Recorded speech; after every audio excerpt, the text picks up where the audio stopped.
Sérgio Amaral já está com a gente hoje comentando as notícias aqui no Band Cidade. Sérgio, agora o Big Brother chegou também nas escolas. Big Brother nas escolas e crianças pequenininhas, né? É legal, é bom. É uma situação meio controversa, né, Rodrigo? Que é legal, é muito bom que os pais possam ter uma ferramenta para tirar dúvidas quando houver alguma dúvida na relação lá da escola com as crianças e com a própria família e tudo. Mas olha, eu não sei se eu é que estou ficando velho, sou muito antiquado, mas eu acho isso aí legal, mas perigoso. A tecnologia veio para ajudar a vida da gente, para trazer conforto, para um monte de coisa positiva. Mas a gente não pode virar escravo da tecnologia. Por quê? Isso aí vai ter, muito provavelmente, vai ter um monte de pai, de mãe que vai querer ficar ligado ali no aplicativo o dia inteiro. Gera um excesso de preocupação, como se a cada dia, preocupação do que pode estar acontecendo de ruim com meu filho, esse tipo de coisa assim, Rodrigo, que não faz bem para ninguém, tá? A vida, a gente está aqui para ser feliz, para levar a vida com leveza. Um pai que se virar escravo do aplicativo vai ter problema. A cada dia de aula ele vai sofrer uma espécie de luto do que pode estar acontecendo de ruim com meu filho. Gente, vamos levar a vida com leveza, sem estresse. Aproveitar o que a ferramenta tem de positivo é uma coisa. Agora, não vamos ficar escravo desse tipo de coisa não, né? Leveza, tranquilidade, é o melhor para a vida. E olha, mais um caso de explosão a caixa eletrônico aqui no Distrito Federal. O alvo dos bandidos foi uma agência que fica no CIA. Só este ano foram registrados 8 ataques a terminais bancários. A ação dos bandidos foi na madrugada desta sexta-feira, por volta das 4 horas da manhã. A área ficou totalmente danificada com a explosão. Os bandidos conseguiram levar as gavetas de dinheiro de um dos caixas eletrônicos. A polícia não informou o valor levado no assalto. O BOP teve que ser acionado para verificar se havia outro risco de explosão. Nada foi encontrado. A polícia investiga o caso e ainda procura os autores do crime. Olha, esse crime que até pouco tempo não existia no DF, agora está difícil de se livrar desses ataques a caixas eletrônicos. Infelizmente está difícil. Olha, uma coisa, eu vou repetir, estou hoje aqui no lugar do Cláudio Humberto, eu não tenho como não repetir uma frase que o Cláudio Humberto diz dia sim e outro também, né? O que inibe a ação da bandidagem, o que inibe esse tipo de coisa é a presença de polícia na rua. 2015 foi um ano que a gente teve muito, que esse crime veio aqui para o Distrito Federal e para a região e parece que veio para ficar. Houve muitos casos desse crime em 2015. No começo desse ano havia parado e agora ele parece voltar com força total. Então é preciso o quê? Polícia de novo na rua. É isso que inibe a bandidagem, é isso que inibe a criminalidade, Rodrigo. E a tocha paralímpica foi acesa na tarde desta quinta em uma cerimônia no Palácio do Planalto. A chama vai passar por outras 5 capitais, além de Brasília. Os Jogos da Paralimpíada começam no dia 7 de setembro, no Rio de Janeiro. Mais de 40 atletas participaram da cerimônia de recepção da tocha paraolímpica. O presidente do comitê organizador da Rio 2016, Carlos Nussmann, disse que o Brasil volta a ser o centro do mundo a partir do dia 7 de setembro, quando começam os Jogos. Ele garantiu que o espírito, a tecnologia e o padrão serão os mesmos da Olimpíada.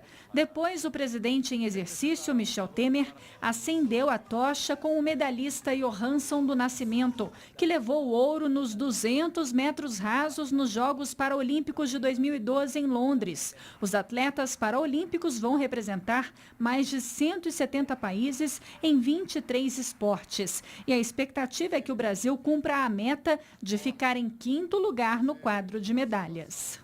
E o julgamento do processo de impeachment da presidente afastada Dilma Rousseff entra no 2º dia e ontem foram ouvidas 2 testemunhas de acusação.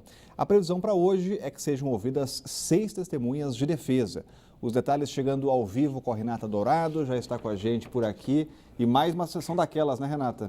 ânimos exaltados mais uma vez, né, Rodrigo? Boa tarde para você, para o Sérgio Amaral, uma excelente tarde para todos que nos acompanham. Então, amanhã foi mais uma manhã de bastante tumulto, a ponto de o presidente do Supremo Tribunal Federal, que é quem coordena, que é quem preside essa sessão, esse julgamento, ele antecipou em quase 2 horas o horário de almoço. Então, o almoço que estava previsto para começar, né, 1h da tarde, foi antecipado algo em torno de 11h10, 11h15 da manhã. Nós temos imagens ao vivo do plenário, obviamente vazio, exatamente por conta dessa antecipação aí. Os senadores saíram para almoçar, quem sabe tomar aí um chazinho de camomila, um suco de maracujá, porque realmente a situação está bastante complicada. Antes dele anunciar esse almoço, antecipação desse almoço, ele teve que interromper a sessão em 2 ocasiões por conta de confusão. Então, no primeiro momento, o senador Lindbergh Faria bateu boca com o senador Delcídio do Amaral. Posteriormente, o presidente do Senado, Renan Calheiros, pediu a palavra para falar para que os senadores pudessem agilizar mais esse processo, porque durante toda essa manhã, hoje, como você bem disse, estão previstas a ouvir aí o depoimento, na verdade, de 5 testemunhas, porque agora há pouco a defesa da presidente afastada abriu mão de uma testemunha, então em vez de 6, 5 testemunhas, mas durante a manhã nada aconteceu, só esse bate-boca. Então o presidente do Senado usou ali a palavra, fez o uso do microfone para pedir aí mais calma, mais cautela. A gente se recorda que ontem, inclusive, nós mostramos aqui, a senadora do PT, Gleisi Hoffmann, causou aí uma confusão, digamos assim, ao dizer que o Senado não tinha moral para julgar a presidente afastada Dilma Rousseff.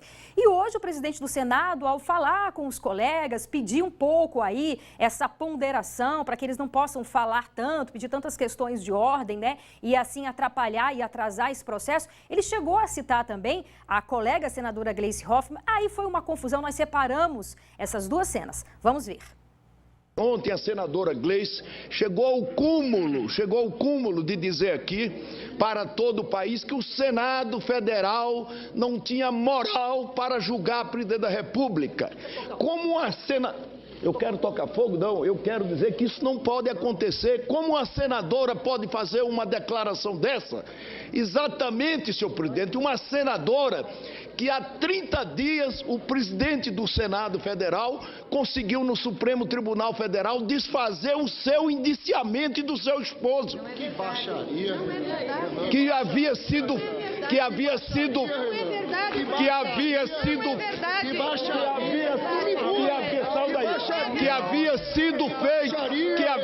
feito pela Polícia Federal. Isso não pode acontecer, isso é um espetáculo triste que vocês estão dando para o país. Dispensa a sessão por 5 minutos. Vou falar uma coisa aqui. Só falou só uma vez.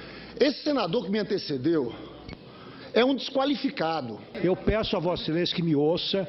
Eu não posso admitir palavras injuriosas dirigidas a qualquer senador. Senhor presidente, nós estamos aguentando desde ontem ofensas desse senhor, senhor presidente. Vou usar meu poder de polícia para exigir respeito mútuo e recíproco.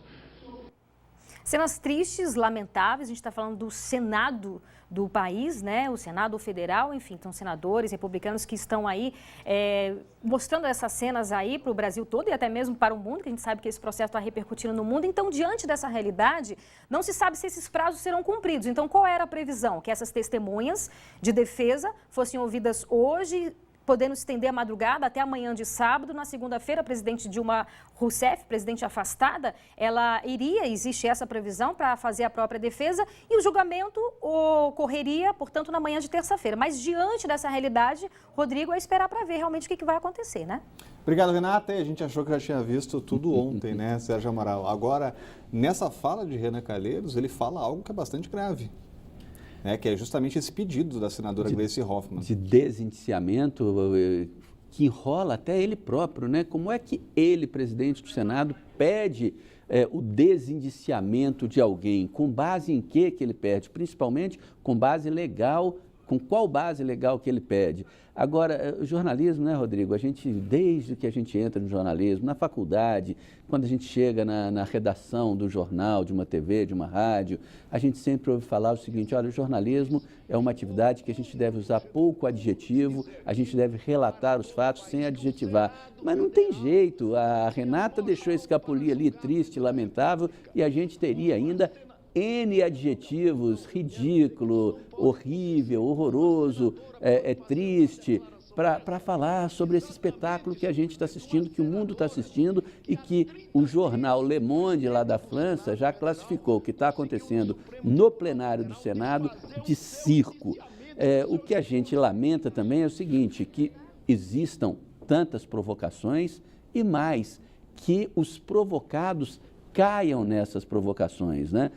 O que não falta ali dentro do Senado é Nero, né? Aliás, o Nero ficaria com inveja de muitos senadores ali. A gente viu o presidente do Senado, que foi tentar serenar os ânimos, bastou uma provocação ligeira, aí ele resolveu apagar o fogo com gasolina. Assim não dá, né? É triste mesmo a gente ver esse espetáculo e, como disse a Renata, o fim de semana de folga para eles próprios já era. Esses trabalhos vão entrar pelo sábado e possivelmente domingo também, Rodrigo. E a seguir você vai ver como foi o primeiro dia de metrô rodando depois de mais de 70 dias de greve. O Band Cidade volta em instantes.